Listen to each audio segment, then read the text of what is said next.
This is the Music Halls of Fame podcast. This week we honor the year 1996 along with a member of the Rock and Roll Hall of Fame class of 1996. We look at the case for putting Kool and the Gang into the Rock and Roll Hall of Fame. Plus, our Spotlight Hall of Fame is the ARIA Hall of Fame in Melbourne, Australia.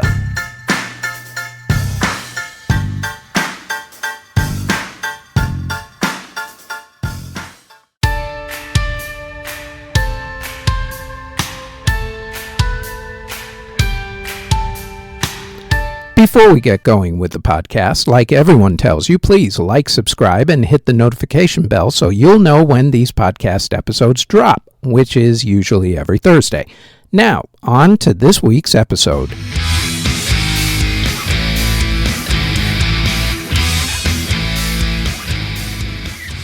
The year was 1996.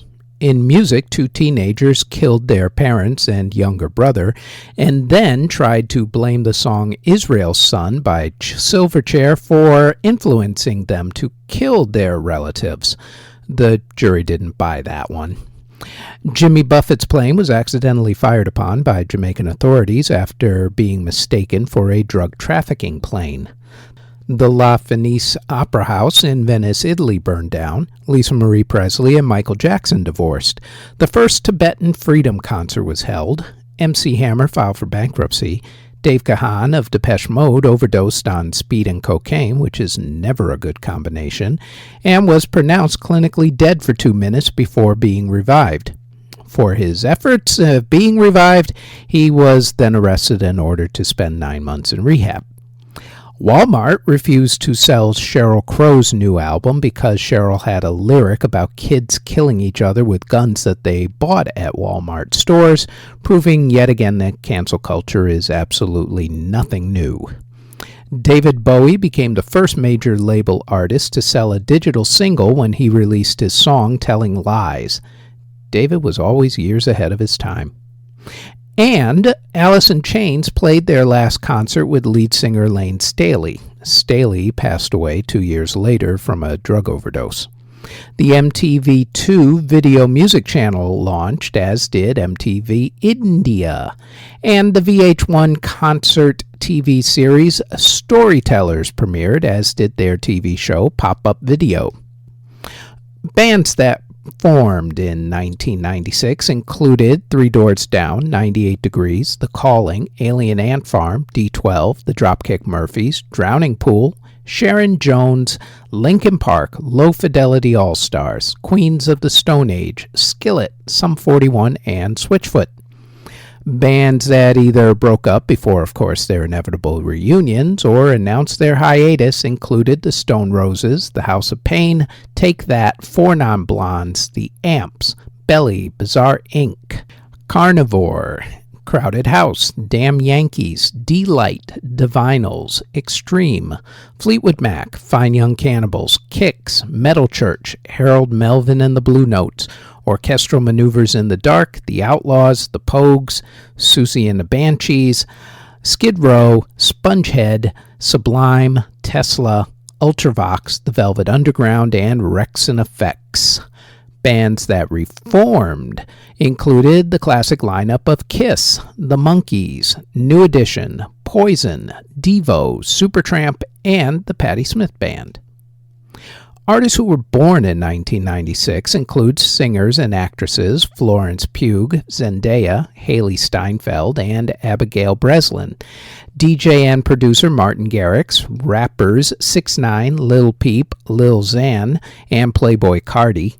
Singers Lorde, Alicia Cara, Summer Walker, Louis Capaldi, Jack Galinsky, Luke Hemmings, Austin Mahone, Callum Hood of 5 Seconds of Summer, Fifth Harmony members Normani Corday and Lauren Jareggi, Kevin Abstract of Brockhampton, and Jenny Kim of Blackpink. Bradley Nowell of Sublime passed away from a heroin overdose. Tupac was gunned down in a drive-by shooting in Las Vegas. Other artists who passed away in 1996 included composer Irving Cesar, singer Farron Young, musician Bill Monroe, entertainers Gene Kelly, Audrey Meadows, and Minnie Pearl, jazz great Ella Fitzgerald, singer Tiny Tim, jazz musician Eddie Harris, Turkish singer Ziki Murin, Brazilian singer Renato Russo, Chaz Chandler of The Animals, Rob Collins of The Charlatans, Mel Taylor of The Ventures, Danish composer Von Holmboe, German musician Rio Reiser, composer David Tudor, musician Johnny Guitar Watson, bassist Bernard Edwards of Chic, musician Jeffrey Lee Pierce, Mexican singer Lola Beltran, Polish composer Mestislav Weinberg, musician Jerry Mulligan, composer Jonathan Larson, Edom Ephraim and Dennis Fuller of the duo The London Boys, who passed away both in a car accident, and musician Les Baxter. Alanis Morissette's Jagged Little Pill was a best-selling album of 1996, followed by Celine Dion's Falling Into You, the Fugees' Score, No Doubt's Tragic Kingdom, Mariah Carey's Daydream, Tupac's All Eyes on Me, Metallica's Load, Toni Braxton's Secrets, Shania Twain's The Woman in Me, and Oasis's What's the Story? Morning Glory. Los Del Rio had the best-selling single of the year with the Bayside Boys remix of their song Macarena. Macarena also was the biggest-selling song of the 1990s. Mariah Carey and Boyz II Men's song One Sweet Day spent 16 consecutive weeks at number one, breaking the record for the longest time spent at number one on the singles chart up to that point.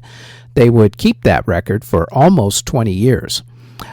Other bestsellers from the year included Celine Dion's Because You Loved Me, the Tony Rich Project's Nobody Knows, Mariah Carey's Always Be My Baby, Tracy Chapman's Give Me One Reason, Bone Thugs and Harmony's The Crossroads, Donna Lewis's I Love You Always Forever, Toni Braxton's You're Making Me High, and Keith Sweat's Twisted. In country music, it was the year of Tim McGraw and Faith Hill, who got married late in the year. Big albums for the year included LeAnn Rimes' Blue, George Strait's Blue Clear Sky, Brooks and Dunn's Borderline, Alan Jackson's Everything I Love, Reba McEntire's What If It's You, Deanna Carter's Did I Shave My Legs for This?, Clint Black's Greatest Hits, Winona's Revelations, and comedian Jeff Foxworthy's music album Crank It Up, the music album. As far as country singles went, Brian White had big hits, So Much for Pretending, and Rebecca Lynn and George Strait had Blue Clear Sky and Carried Away. Other big hits included Garth Brooks's The Beaches of Cheyenne, Trisha Yearwood's Believe Me, Baby, I Lied, Joe Diffie's Bigger Than the Beatles, Ricochet's Daddy's Money, and Rhett Atkins' Don't Get Me Started. In hard rock, Sammy Hagar left Van Halen, then David Lee Roth rejoined Van Halen, then David Lee Roth was let go from Van Halen, then Gary Cherone from Extreme replaced David Lee Roth and Van Halen. Yep, it was that kind of a year. The Ramones played their last show as a group. Slash announced that he was leaving Guns N' Roses via fax. What's a fax? Well, it's, you know what, kids, just Google it. Trust me, just Google what a fax is. In hip-hop, Tupac's album All Eyes on Me became the first double album to be released in hip-hop. He also released the Don Killuminati, the 7-Day Theory. The iconic freestyle track, June 27th, was recorded by DJ Screw and the Screwed Up Click. Jay-Z released his debut album, Reasonable Doubt. Other big albums included LL Cool J's Mr. Smith, Busta Rhymes' The Coming, Snoop Dogg's The Dogfather, Nas's It Was Written, and the Fugees' The Score. Singles-wise, Tupac had the two biggest songs of the year, California Love and How Do You Want It with Casey and JoJo. Everyone's favorite, pouring one out for my homie's song, The Crossroads by Bone Thugs and Harmony was third, followed by LL Cool J's Loungin', Coolio with 1, 2, 3, 4, Something New, Busta Rhymes' Woo-Ha, Got You All in Check, LL's Doing It, Outkast's Elevators, Criss Cross's Tonight's the Night, and Junior Mafia and Biggie's Get Money. In dance music, Steve Aoki started Dim Mak Records. Stalker Ricardo Lopez tried to kill Bjork with a sulfuric acid letter bomb that he put inside a hollowed-out book. He thankfully did not succeed.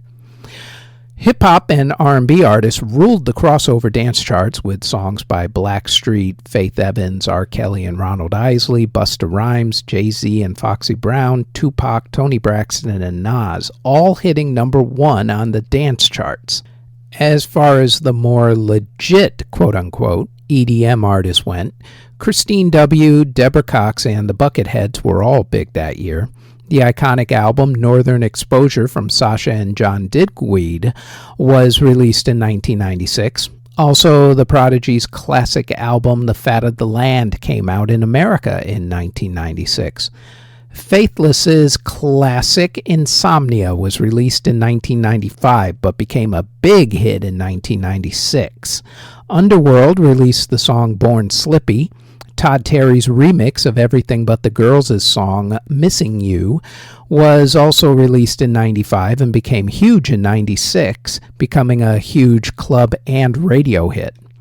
And Dream Trance also became big, led by Robert Miles and his song Children. In Latin music, the big artists were Selena, Enrique Iglesias, the Gypsy Kings, Los Del Rio, Gloria Estefan, Luis Miguel, La Mafia, Christian Castro, Marco Antonio Solis, and Pete Astudio. Musicals and revivals of musicals included Rent, Big the Musical, Heathcliff the Musical, Forbidden Broadway Strikes Back, Zombie Prom, and Forbidden Hollywood. Musical films included Everybody Says I Love You, Muppet Treasure Island, Evita, and Joe's Apartment, along with animated musical films All Dogs Go to Heaven 2, Aladdin and the King of Thieves, and The Hunchback of Notre Dame. In award ceremonies for the music of 1996, at the Grammy Awards, Celine Dion won Album of the Year for Falling Into You, Eric Clapton won Record and Song of the Year for Change the World, and LeAnn Rimes won Best New Artist. They don't call them the Grammy Awards for nothing, you know. At the American Music Awards, Eric Clapton, Hootie and the Blowfish, and Alanis Morissette were the big winners. At the Billboard Music Awards, Alanis Morissette won Artist of the Year. At the MTV Video Music Awards, Tonight Tonight, the Smashing Pumpkins video ode to Busby Berkeley, won Video of the Year. Tony Rich, Toni Braxton, and Tupac were the big winners at the Soul Train Music Awards, as they were only allowing people with the first letter T in their names to win any awards that year. Just kidding. Meanwhile, Reba McEntire and Garth Brooks won the music categories at the People's Choice Awards. At the Eurovision Singing Contest, which was held in Oslo, Norway, Ireland won for the song The Voice. Brooks and Dunn won Entertainer of the Year at the Country Music Association Awards, and Garth Brooks won Entertainer of the Year at the Academy of Country Music Awards. The Manic Street Preachers won Best British Album for Everything Must Go, and the Spice Girls won Best Song for Wannabe at the Brit Awards. The Tragically Hip won Best Album for Trouble at the Hen House, while Alanis Morissette won Best Song for Ironic at the Juno Awards.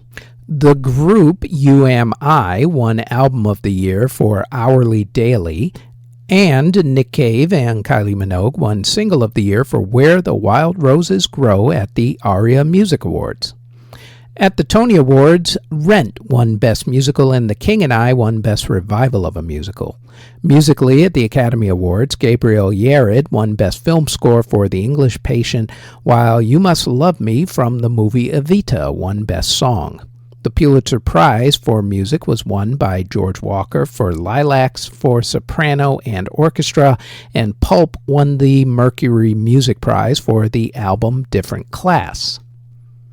The Rock and Roll Hall of Fame induction ceremony was held on January 17th at the Waldorf Astoria Hotel in New York City. Of the artists who were being inducted, David Bowie, Roger Waters, and Syd Barrett from Pink Floyd and Grace Slick from Jefferson Airplane all did not show up. At the ceremony, the Hall inducted rock and roll disc jockey Tom Big Daddy Donahue into the non-performers category. Pete Seeger was inducted into the early influencers category. And in the performers category, the Hall inducted Jefferson Airplane, Gladys Knight and the Pips, Pink Floyd, the Shirelles, the Velvet Underground, David Bowie, and this next artist.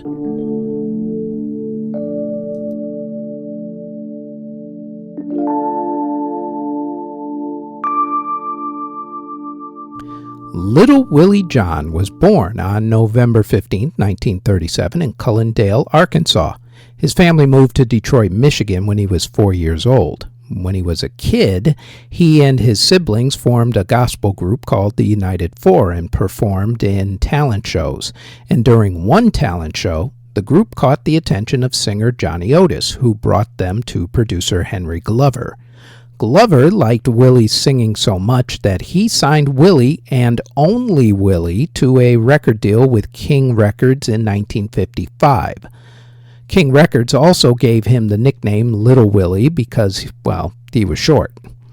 From the very beginning, Willie had hits. His first single, All Around the World, went top 5 on Billboard's R&B chart.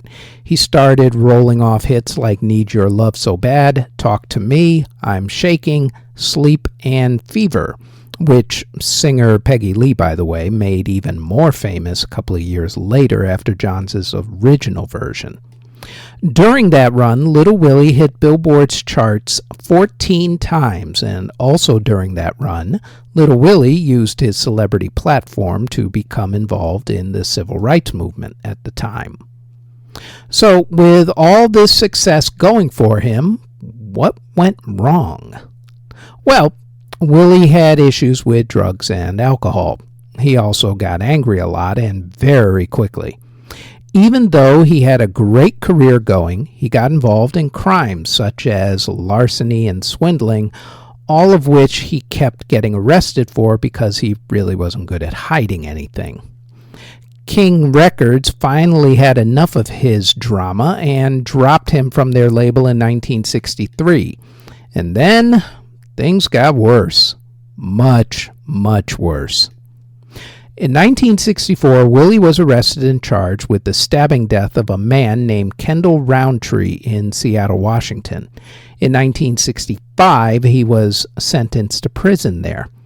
While he appealed his sentence, he was allowed out of prison to record another album, which didn't actually come out for another 40 years due to contract issues.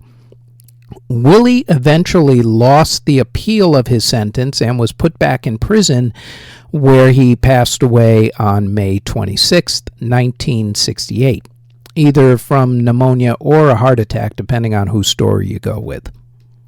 What makes Little Willie John worthy of being in the Rock and Roll Hall of Fame was his influence in the birth of soul music. Even James Brown opened for Willie during James's early days, and Willie also had an amazing run on both the R&B and the pop charts.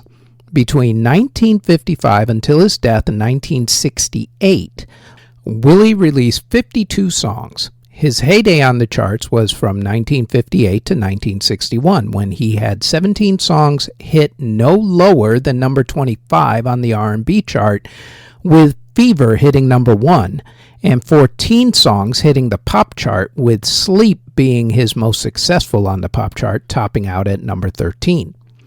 What might have been for a man of such amazing talent who had a meteoric rise and a very, very hard fall.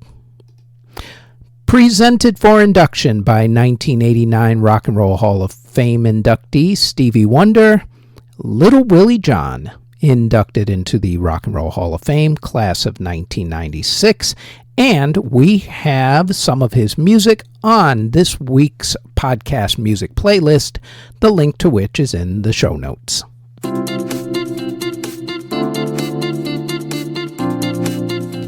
Before we go any further, we'd like to tell you about our other podcast, the Music History Today podcast, where we go over the events, music releases, births, and passings for that day in music history.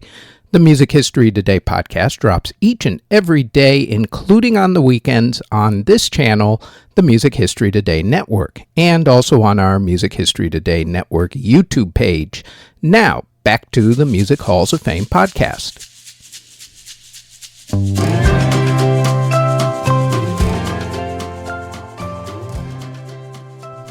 This week, we're going to make the case for putting the R&B group Kool the Gang into the Rock and Roll Hall of Fame. As we do every time, to the tail of the tape we go. Kool the Gang released 26 studio albums, 4 live albums, and 19 compilation albums. Of those, 20 went top 40 across the American music charts, including 12 going top 10, and 2 of those going to number 1. Those 2 being 1979's Ladies' Night and 1981's Something Special. The group also released 68 singles. Of those, 52 of them hit the top 40 on the various American charts, with 25 of those hitting the top 10 and 6 of those hitting number 1. They've sold almost 8 million albums and 5 million singles in America and 70 million records worldwide, and their songs still get played ad nauseum on radio stations and sports stadiums to this very day, especially the huge hit Celebration. As far as their influence goes, it was pretty much every single R&B group of the 1970s and early 80s, including the Commodores, who we're going to weave back into this whole thing in just a minute. Kool the Gang were one of the few groups to become big on the R&B, pop, and adult contemporary charts in the 1970s and 80s, especially once they changed their sound to a more mainstream, pop-oriented sound with ballads like Cherish, much like Lionel Richie and the Commodores did back in the same time period when they put out songs like 3 Times a Lady. See, told you the Commodores would pop back in. What people tend to forget about Kool the Gang is that they actually started out making hits way back in 1969 and started off as a funk band. They had funk hits like Funky Stuff, Jungle Boogie, and Hollywood Swinging. And as much as their pop songs like Cherish, Fresh, and Celebration became smash hits, with Celebration being inducted into various halls of fame, including the Library of Congress National Recording Registry, it's been hip-hop and other pop culture who have been extremely influenced by the group. For instance, Jungle Boogie was one of the more memorable songs that was used in the movie Pulp Fiction. Hollywood Swinging has been sampled in hip-hop so many times that you forget that Kool the Gang actually did the original version of the song, as its famous horn opening and beats have been used in songs like Mace's hit song Feels So Good, which also, by the way, included a lyrical sample from Gloria Estefan and Miami Sound Machine's hit Bad Boy. As far as whether Kool the Gang will get into the Hall of Fame, the answer is they'd better, and it better happen soon. After all, the Hall put the Spinners in, and Kool the Gang have a much stronger case for induction than they do. As far as whether Kool the Gang deserve to be in the Rock and Roll Hall of Fame, the answer again is yes. There have been plenty of R&B groups who have made it in, from Earth, Wind & Fire to Parliament Funkadelic, so the precedence has always been set. Like I said before, the Spinners are in, and if they're in, then there's absolutely no reason why Kool the Gang shouldn't be inducted into the Rock and Roll Hall of Fame.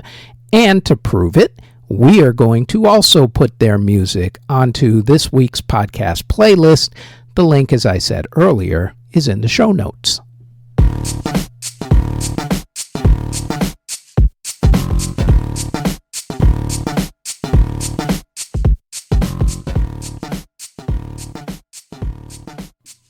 The Arts Centre of Melbourne is a performing arts complex in the Melbourne Arts Precinct in Southbank, which is a suburb of Melbourne in Victoria, Australia.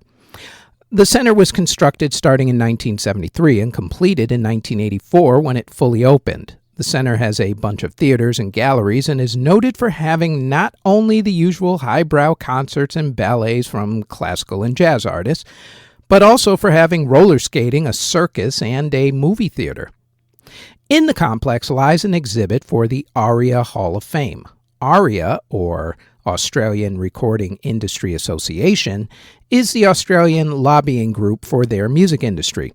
They put on the ARIA Music Awards, which is their version of the Grammy Awards. They also induct people into their Music Hall of Fame, simply called the ARIA Hall of Fame, because, sometimes a simple name is a good name.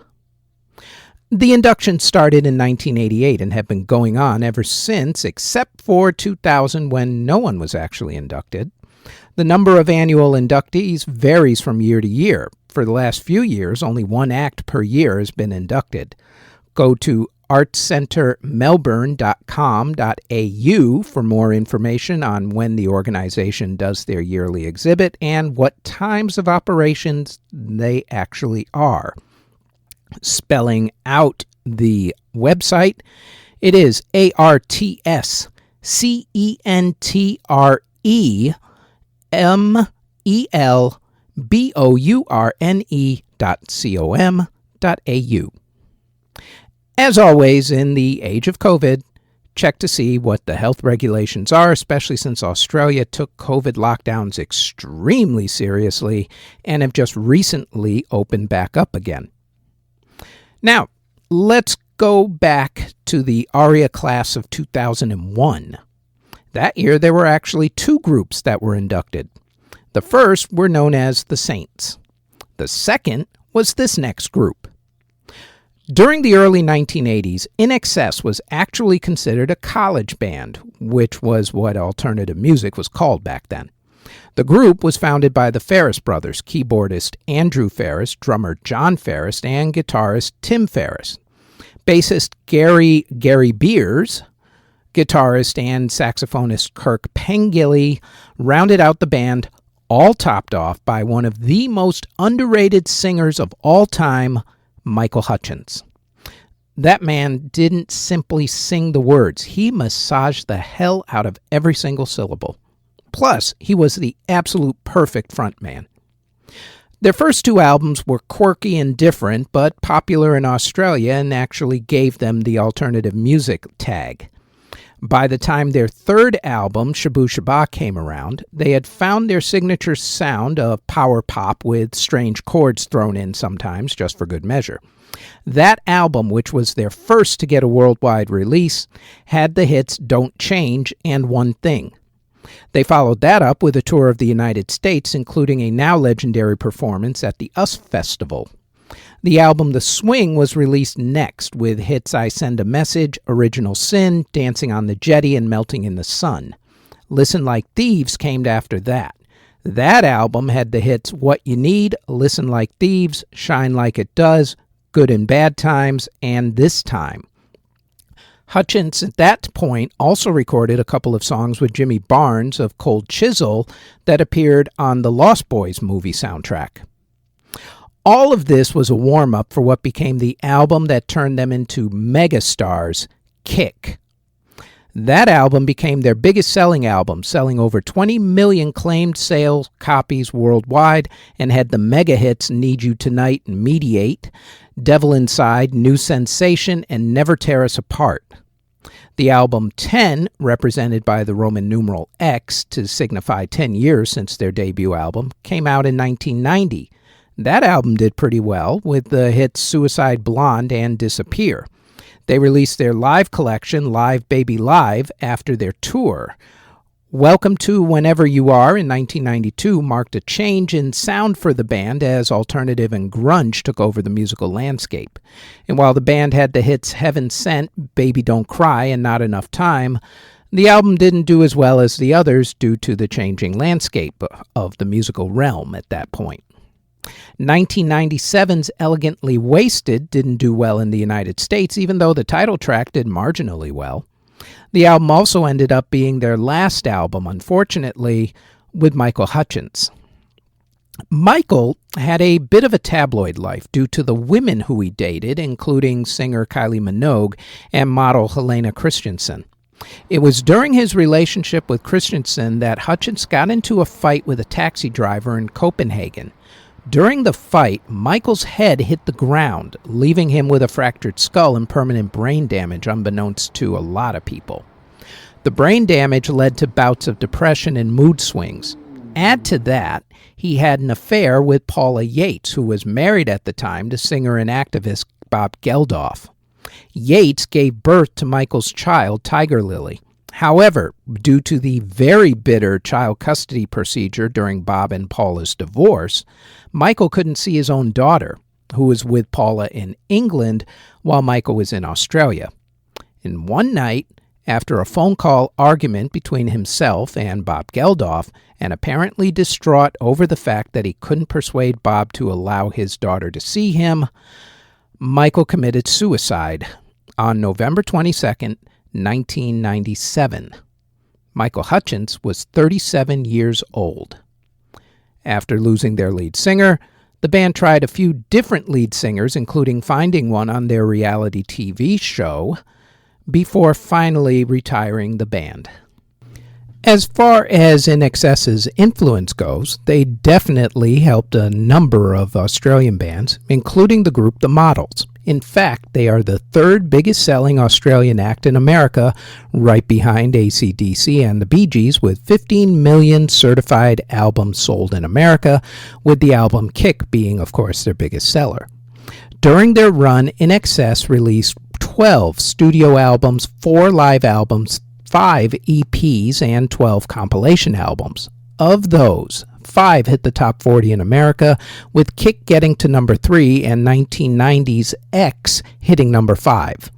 In Australia, 18 hit their top 40, with 12 of those 18 hitting the top 10, including 5 at number 1.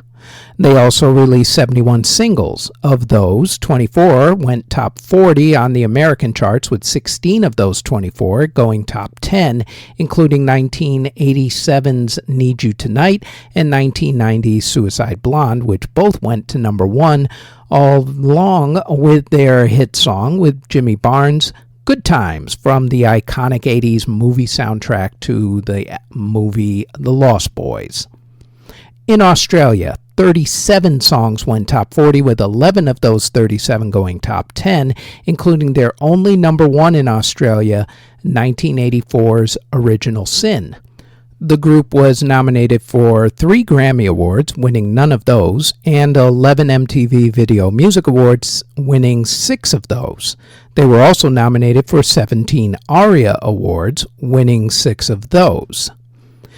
The band INXS, inducted into the Australian Music Hall of Fame in 2001, and of course we're going to put their music onto this week's podcast music playlist. The link, as I've said numerous times already, is in the show notes. The Music Halls of Fame podcast is part of the Music History Today network, which can be found under Music History Today on Spotify, Apple Music, Amazon Music, iHeartRadio, or wherever you get your podcasts from, and also on our YouTube page under Music History Today. Thank you very much for listening.